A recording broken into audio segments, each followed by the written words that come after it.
Terus Mbah Ani Sabet. Menika rumiyin sawargi Pak Gondo Darman. Pak Gondo Darman nggih Sragen nggih. Lajeng menika diduplikasi utawi dipun tiru Pak Mantep. Selajengipun karena Pak Mantep menjadi dalang begitu kondang yang terkenal dengan dalang setan. Yang setan itu adalah sabetane menika. Ya pakai itu nggih. Nggih. Menika lajeng ugi saperangan Maseno Nugroho. Maseno Nugroho hebat. Namung napa menika masing-masing dalang kan punya ciri khas Pak Bambang nggih. Punya karakter yang tidak bisa disamakan persis. Beliau adalah sosok seniman dalang yang menjadi panutan dan digemari oleh masyarakat luas, tidak hanya di Indonesia, bahkan di seluruh dunia. Ya saat ini. Karena beliau sudah mendahului kita, kunjuring kasih dan jati, maka harapan saya ada tokoh-tokoh lain yang segera muncul sesuai dengan karakternya dan menjadi panutan baru.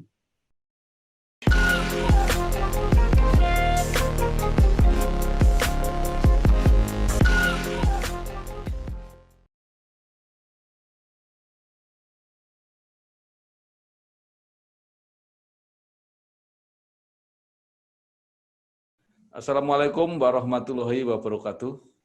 Bersama saya Bambang Sadono di channel Inspirasi Jawa Tengah. Mudah-mudahan channel ini tetap bisa memberi inspirasi, memberi motivasi, edukasi, informasi, dan syukur bisa ikut membantu mencari solusi. Saya sudah bersama dengan Dr. Widodo Broto Sejati, dosen Fakultas Pendidikan Bahasa dan Seni Universitas Negeri Semarang, program studi seni drama, tari, dan musik Sendera Tasik. Leres Pak Wid, nggih? Iya, leres Pak.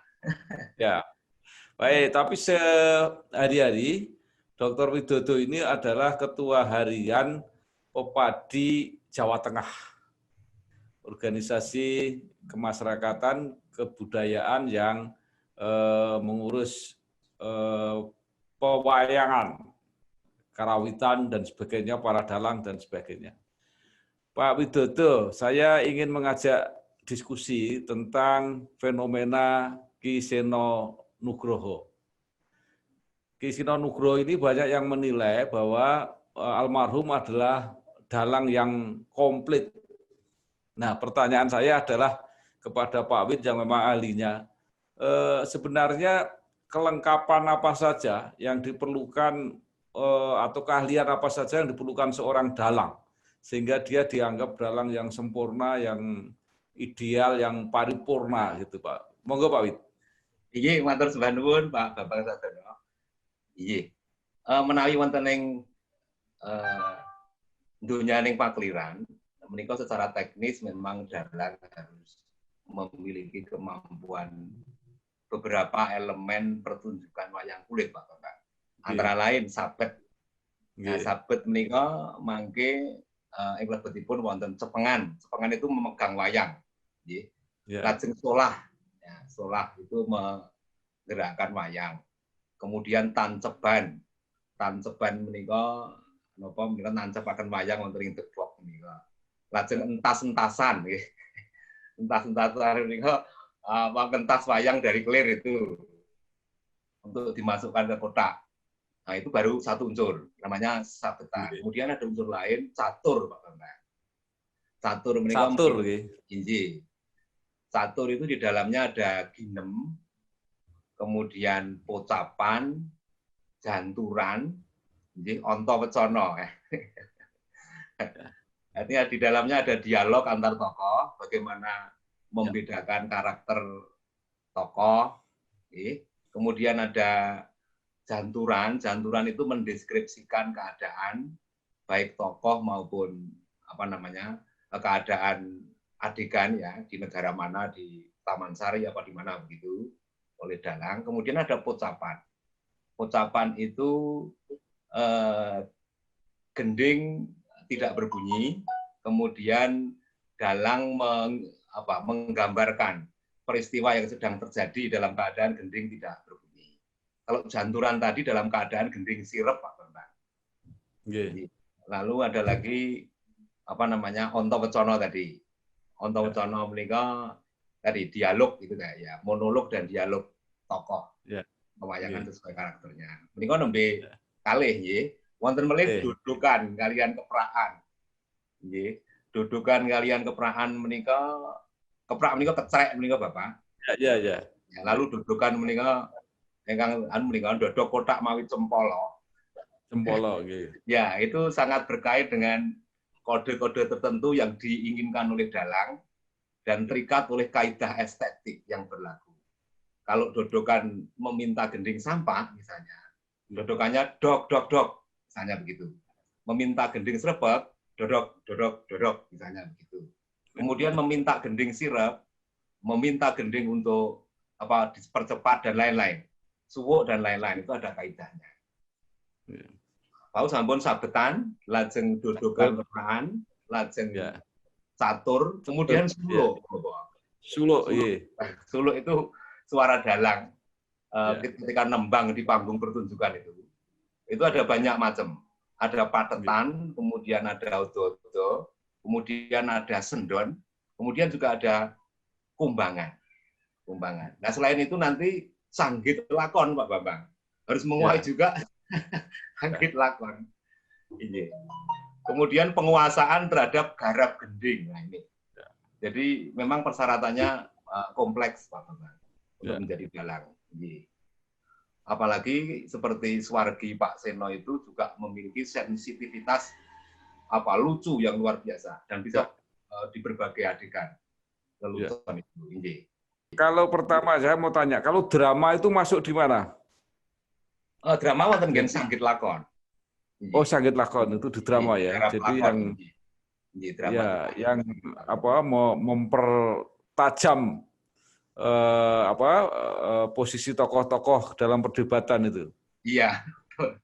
Oke, mempertajam suasana ini Pak Bambang. Ini sedang suasana gembira, atau sedih dan lain-lain. Itu dipertajam di garap lakon.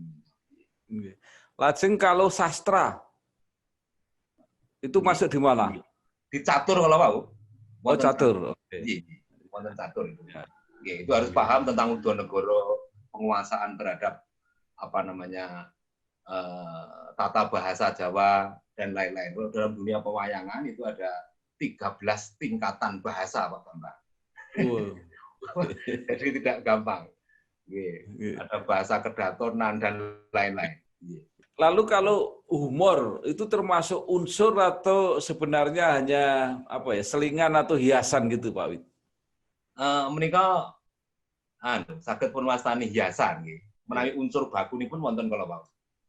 Kula aturaken wonten catur, wonten sabet, wonten suluk, gitu. Lajeng wonten catur kala wau. Menawi menapa menika lelucon utawi geculan menika hiasan supaya pertunjukan lebih menarik. Jadi kalau dilihat dari unsur-unsur pokok tadi ya, bagaimana posisi Ki Seno Nugroho? Ada yang mengatakan bahwa ini juga dalang sabet yang bagus gitu. Iya, memang beliau lengkap. Itu benar kata masyarakat bahwa Mas Seno ini dalang fenomenal menurut saya pada zamannya. Jadi sepeninggal Kinarto Sabdo kemudian Ki Entus Susmono ya. Ini Mas Seno ini pada zamannya fenomenal. Beliau lengkap kemampuannya. Tetapi sangat disayangkan dan pepadi khususnya Jawa Tengah dan Indonesia pada umumnya merasa sangat kehilangan, ditinggal oleh Jadi selama sekitar setengah tahun Pak Bambang, kita kehilangan tokoh-tokoh beruntun sejak dari Mas Didi Kempot, kemudian Mas Seno Nugroho, dan beberapa hari yang lalu Pak Profesor Dr. Supanggah itu. Iya. Kreator. Jadi kami. Iya Pak Wid, nanti mungkin lain kali kita diskusi tentang Pak Rahayu Supanggah. Sekarang kembali ke ini tadi. Jadi kalau sabet itu salah satu dalang yang dianggap dalang sabet kan Ki Mantep Sudarsono ya. Itu kira-kira gimana antara Pak Seno dengan Pak Mantep? Alten ingkang nyariosaken ngaten Pak Bambang. Dados Mbah Bahani sabet. Menika rumiyin Sawargi Pak Gondo Darman. Pak Bendarman nggih Sragen nggih. Lajeng menika diduplikasi utawi dipun tiru Pak Mantep. Selajengipun karena Pak Mantep menjadi dalang begitu kondang yang terkenal dengan dalang setan. Yang setan itu adalah sabotane menika. Ya pakai untuk nggih. Menika lajeng ugi sak perangan Mas Eno Nugroho. Mas Eno Nugroho hebat. Namung napa menika masing-masing dalang kan punya ciri khas Pak Bambang nggih. Punya karakter yang tidak bisa disamakan persis. Paling tidak kalau menyebut beberapa orang yang kuat sabetnya selain Mantep bisa masuk di situ Mas Eno Nugroho gitu kira-kira. Iya, leres nggih. Apa? Nggih. Lajeng kalau menapa? Tadi ya catur atau drama dulu yang sangat terkenal kan Narto Sabdo. Iya, leres. Ini Pak Seno kelihatannya juga kuat di situ. Apa itu berarti juga mungkin kalau di dalam bidang itu seperti meneruskan Narto Sabdo gitu kira-kira. Saya pernah mendengarkan salah satu lakonnya, Bapak. Jadi lakon yang dibawakan oleh Kinarto Sabdo. Kebetulan saya rekaman beliau itu hampir semuanya punya. Kemudian setelahnya menyaksikan Mas Eno Nugroho yang menyajikan lakon yang sama. Jadi dramatikanya kelihatannya juga terinspirasi dari Kinarto Sabdo. Tetapi tidak semua. Jadi beliau punya kreativitas tersendiri untuk menafsirkan atau menggarap lakon itu. Tetapi sebagian terinspirasi oleh Kinarto Sabdo. Jadi dalam dunia pedalangan biasa Pak Bambang atau saling terinspirasi saking dalang tunggalan sanetipun. Pak Wid, kalau saya melihat yang mirip juga itu kan Sino Nugroho ini kan memelihara pentas dari awal ya, kalau perlu mulai dari jejer pertama itu bisa menarik terus karena humor-humor itu dimasukkan sejak awal.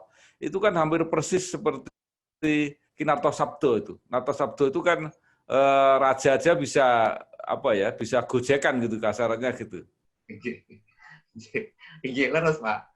Terus itu tidak nun sewu, nyilih bahasa agama tidak haram ya. Bahkan justru dianjurkan ya, supaya dalam semua adegan itu bisa menarik, bisa mewarnainya dengan guyonan. Tapi guyonan yang munggo. Yang munggo itu artinya tidak terlalu misalnya raja masa guyonannya tidak sesuai dengan kapasitasnya sebagai raja misalnya. Ya itu Mbak Narto Sabdo ahlinya Pak Bambang. Ini kan kita sudah Pak, sudah semacam terpola gitu ya. Kalau nonton wayang itu kira-kira jam 11 itu nanti limbuan ya, kira-kira jam 1 atau jam 2 gitu goro-goro. Sehingga kadang-kadang orang itu nonton hanya fokus ke situ gitu. Nah, itu gimana caranya supaya orang juga bisa menikmati mengambil makna secara utuh wayang itu gitu. Iya Pak Bambang leres kawuh panjenengan. Kami di Pepadi merasa punya tanggung jawab bagaimana pertunjukan wayang itu bisa selesai dan kemudian kedudukannya sebagai tuntunan itu betul-betul diperhatikan oleh para dalang. Tetapi kami juga tidak menyalahkan andai kata ada dalang yang dalam pertunjukannya itu porsinya banyak dihabiskan untuk limbuan dan goro-goro. Bahkan. Tetapi mohon diingat bahwa dalang ini sebenarnya pujangga, sebenarnya guru bangsa. Di tengah-tengah krisis keteladanan dewasa ini di negeri kita yang tercinta ini, sebenarnya saya secara pribadi itu sangat menjaga semoga dalang ini bisa menjadi guru bangsa yang bisa diteladani oleh masyarakat luas, baik di atas panggung maupun dalam kehidupan keseharian. Nah, tidak hanya pandai mejang di atas panggung, tetapi kehidupan kesehariannya tidak sesuai dengan yang diwejangkan, tetapi juga di dalam kehidupan keseharian, Pak Bambang. Nah, ini beberapa hari yang lalu, Pak Bambang, kami di Pepadi Jawa Tengah menggelar pertunjukan pakliran dalam rangka memperingati Hari Wayang Nasional. Kami sengaja memilih dalang yang tidak banyak guyon, dalang klasik, yang dalam waktu ini memang walaupun kualitasnya sangat bagus, tetapi tidak banyak diminati oleh masyarakat. Karena masyarakat sudah kadung terbawa oleh pola penyajian dalang-dalang populer. Yang waktunya habis untuk limbuan dan goro-goro itu, Pak Bambang.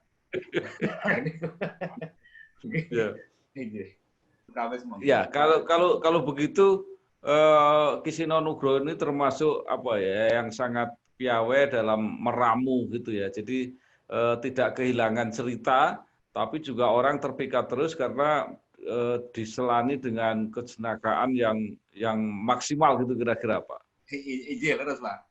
Jadi beliau itu tanpa menghadirkan pelawak. Ya. Sudah sangat lucu. Jadi sejak awal sampai akhir beliau sangat lihai memainkan atau memberi lelucon pada semua tokoh bahkan. Semua tokoh. Ya. Jadi sebenarnya lelucon itu tidak harus menghadirkan pelawak sebenarnya dalam tradisi wayang ya Pak. Ya. Pertanyaannya Pak Wid, walaupun pementasan ya Pak Keliran itu terbawa ke sana kemari dengan berbagai variasi humor dan sebagainya. Di dalam pentas wayang apa yang nggak boleh hilang? Inji, bagaimanapun wayang itu sulit kita akan menghilangkan kaidah estetik dan kultural yang ada dalam wayang. Yang jelas gending-gendingnya menikah sangat terikat oleh kaidah estetik. Kemudian tidak mungkin dalang meminta srepak menggunakan pola dudukan yang lain, tidak mungkin. Nanti ini karena sudah menjadi kesepakatan umum, Pak Bambang. Kalau minta srepak model dodokannya begini.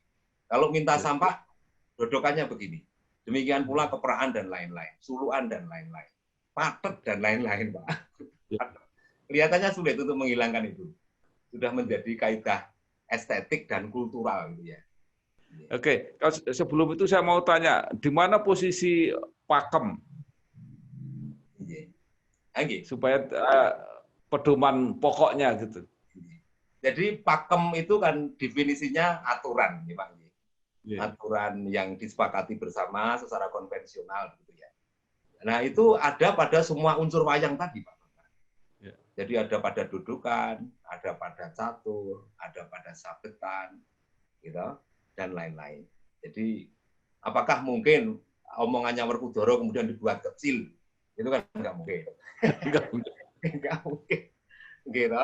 Nggak mungkin kita mau suluan patet pada saat patet 6 kemudian suluannya patet songo gitu nggak mungkin. Bukan pakem itu dalam hal cerita. Jadi artinya ini kan kreativitas baru itu kan bisa saja jadi misalnya Gatotkaca 9 atau apa gitu ya. Itu bukan di situ Pak Wid ya. Nggih, saged ugi Pak. Pakem pada aspek cerita. Jadi pada umumnya masyarakat memang mengaitkan pakem dengan cerita. Tetapi sesungguhnya pakem dalam definisi sebagai aturan itu berada pada seluruh unsur pakeliran. Nah, ketika dikaitkan dengan cerita, Pak Bambang, wayang kita ini bisa eksis sampai sekarang karena fleksibel di dalam membuat sanggit cerita, disesuaikan dengan keadaan aktual yang berkembang di masyarakat. Gitu. Jadi boleh saja, menurut saya boleh saja, tergantung kecerdasan dalang dalam mengolah cerita. Suatu saat ada seorang dalang itu membuat sanggit. Dalam perang Bratayuda itu Pandhawa kalah. Pandhawa kalah. Wah, penonton marah. Nah di akhir cerita itu ternyata Kresna ngimpi, Pak. Nggak jadi marah. Itu kan sanggit yang boleh saja. Ya, tapi kan artinya walaupun ada sanggit kayak begitu, yang baku cerita Ramayana dan Bharatayuda itu kan nggak boleh diganti-ganti kan? Nggih. Nah, mangke menawi badhe damel sanggit ingkang liar menika wonten papanipun piyambak naminipun lapor sarana. Monggo enggak apa-apa, tapi selama itu bersumber pada Ramayana dan Mahabharata, kita tetap harus harus patuh terhadap alur cerita yang ada di sana, walaupun di perjalanan ceritanya itu ada sanggit macam-macam. Pak Wid, sekarang ini kan wayang itu tontonan dan tuntunan ya, walaupun banyak pesan-pesan, ajaran-ajaran yang ingin disampaikan, tetapi kan unsur pertunjukannya ini juga sangat kuat sehingga dikreasi sedemikian rupa. Dulu kan karawitan itu lebih cenderung sebagai pengiring, tapi kalau sekarang kan sudah jadi bagian pertunjukan itu sendiri. Gimana menurut Pak Wid? Panji laras Pak, terus karawitan itu nggak bisa terpisahkan dari wayang, pertunjukan Ya. wayang. Rasanya wayang tanpa menghadirkan karawitan itu ya bagaimana? Ya. Walaupun akhir-akhir ini ada wayang diiringi dengan onsen tunggal dan lain-lain. Ya. Tetapi yang membuat pertunjukan wayang jadi menarik itu karena memang kesatuan antara berbagai unsur tadi yang didukung oleh garap karawitannya, Pak Bambang. Garap karawitannya ini juga harus andal. Memang akhir-akhir ini garap karawitan menjadi menonjol, semacam konser karawitan yang digelar dalam pertunjukan wayang begitu. Ya tidak apa-apa. Jadi kira-kira dalang itu juga memanfaatkan kelebihannya, Pak Bambang. Ketika dia punya tim kerawitan yang handal, mereka ingin memamerkan garap karawitan. Dan itu sah saja menurut saya. Ya. Jadi kan kalau yang akhirnya berhasil itu kan yang memang karawitannya digarap sungguh-sungguh seperti sejak Condong Raosnya Pak Narto Sabdo, kemudian gending-gendingnya juga diciptakan, lagu-lagunya juga diciptakan. Hampir semua dalang besar sekarang seperti itu kelihatannya. Iya. Namun Pak Bambang, seorang dalang yang juga pandai bermain gamelan, apalagi membuat gending-gending baru, itu kiranya sampai sekarang ini sepeninggal Ki Narto Sabdo belum muncul, Pak Bambang. Belum muncul. Yang karawitannya sekuat beliau. Artinya semua instrumen beliau kuasai, kemudian beliau juga pandai menggarap gending dan pandai mencipta lagu. Itu sampai saat ini belum muncul. Yang sekali beliau belum muncul. Andai kata ada dalang yang seperti beliau, ya semuanya mencakup, termasuk kemampuan karawitannya hebat seperti beliau. Wah, ini dunia seni pertunjukan khususnya pedalangan jadi optimis, akan hidup dan berkembang dengan baik lagi. Pak Wid, lepas dari tadi ya, misi idealnya harus memberi tuntunan, nilai-nilai, karakter dan sebagainya. Tetapi fenomena Pak Seno Nugroho ini berhasil mengolah pertunjukan wayang, ya mulai dari penampilan dalangnya, sinden-sindennya, kemudian pelawaknya, pengerawitnya jadi satu kesatuan seperti tadi Pak Wid bilang orkestra gitu, sehingga menarik sekali. Ada yang mengatakan begini, ini satu-satunya pentas wayang yang penontonnya itu hampir sama dengan pentas-pentas dangdut yang besar sekali.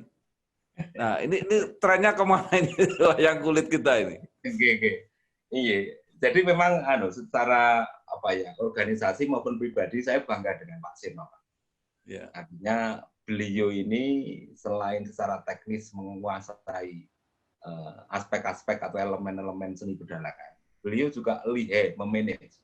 Artinya potensi yang ada dalam kelompok beliau itu betul-betul diberi peluang untuk tampil sehingga menarik.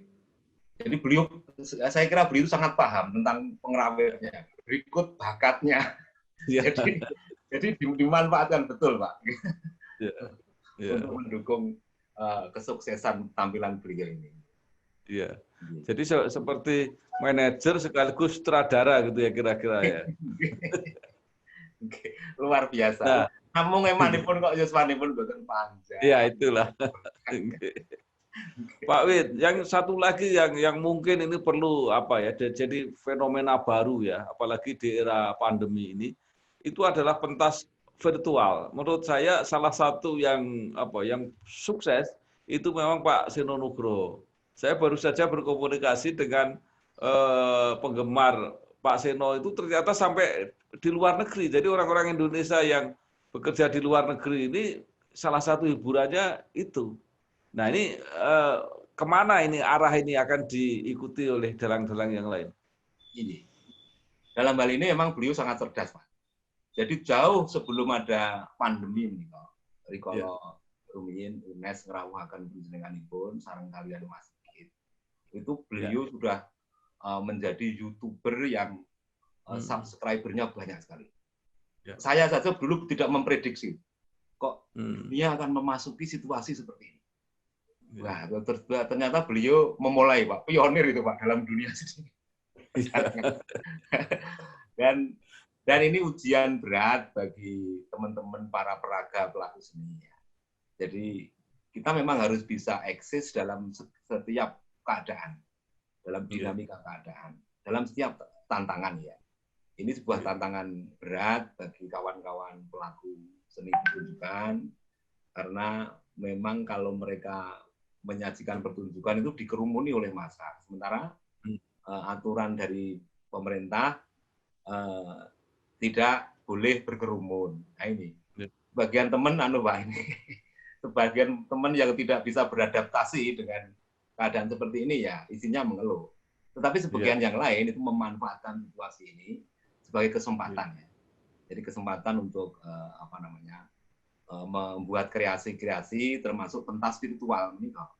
Jadi sekarang lama-lama bagi mayoritas dalang hal ini sudah menjadi tuntutan ya. Tuntutan untuk bisa beradaptasi dengan zaman, Pak. Iya. Oke, Pak W, terakhir, kira-kira apa yang bisa disimpulkan makna Ki Seno Nugroho ini bagi pewayangan atau pedalangan Indonesia? Selalu saja setiap zaman ada tokoh-tokoh yang bisa menjadi panutan, Pak. Beliau adalah sosok seniman dalang yang menjadi panutan dan digemari oleh masyarakat luas, tidak hanya di Indonesia, bahkan di seluruh dunia. Ya saat ini.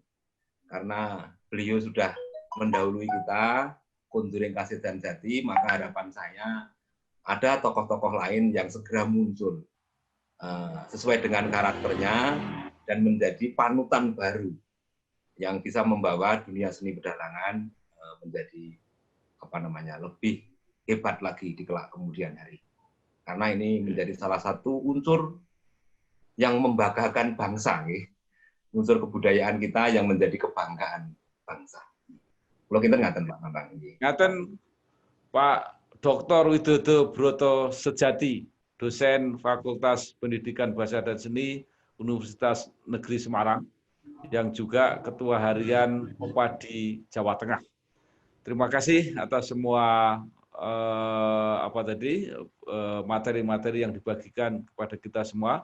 Mudah-mudahan wayang terus berkembang, selain menjadi tontonan yang menarik, juga tetap menjadi tuntunan bagi masyarakat kita, baik di Jawa maupun di seluruh Indonesia.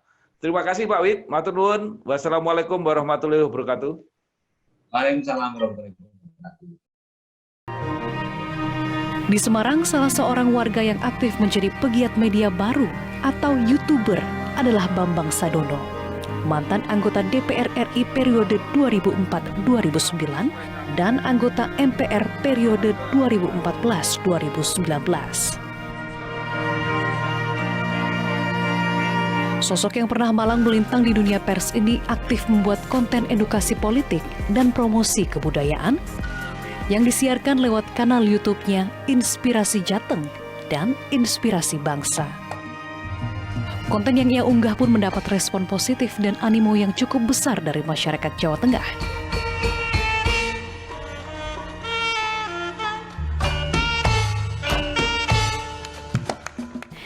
Hingga kini, Bambang Sadono telah mempublikasikan lebih dari 50 video dengan 39.000 pengikut.